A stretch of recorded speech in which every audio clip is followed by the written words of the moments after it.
La deuxième partie du championnat de Pro B, premier match retour pour le CSP et une victoire face à Antibes 80-70.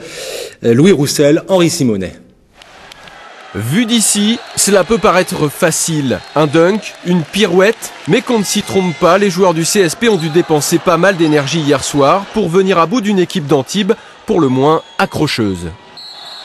C'est physique, on sait que ça va être comme ça le reste de la saison. C'était un peu comme un match de play-off et on s'est battu et on est allé chercher notre victoire. Adam Harrington, un des principaux artisans de la victoire du CSP, avec 18 points marqués dont 5 tirs à 3 points.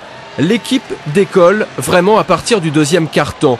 Aladji et Passaf Dutheil pallient quelques erreurs défensives. Le CSP mène 46-34 à la mi-temps.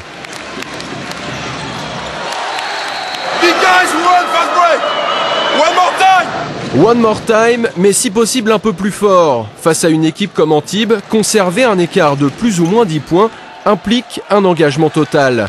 Le score 61-52 avant le dernier acte, le CSP passe à l'intérieur et aperçoit la victoire. Un match très accroché où on a vu une belle équipe d'Antibes.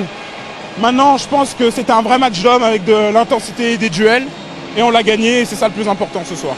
Finalement, les Limougeaux s'imposent 80-70 et peuvent toujours viser les playoffs. 16 matchs de saison régulière, on commence la phase retour par une victoire et j'ai déjà eu l'occasion de le dire. Maintenant, le deal, c'est de faire la meilleure phase retour possible et puis on verra où ça nous emmènera, mais de toute façon, l'objectif n'a pas changé. En ligne de mire, la montée en Pro A la saison prochaine. Limoges est 6e au classement avant un déplacement à Saint-Quentin le week-end prochain. Et puis, chez les filles, en National 1, féminine, balade de santé pour le LABC. Hier soir, à domicile, les Limougeaudes ont atomisé l'équipe du Centre fédéral 84-47. Elle reste plus que jamais, évidemment, leader du classement.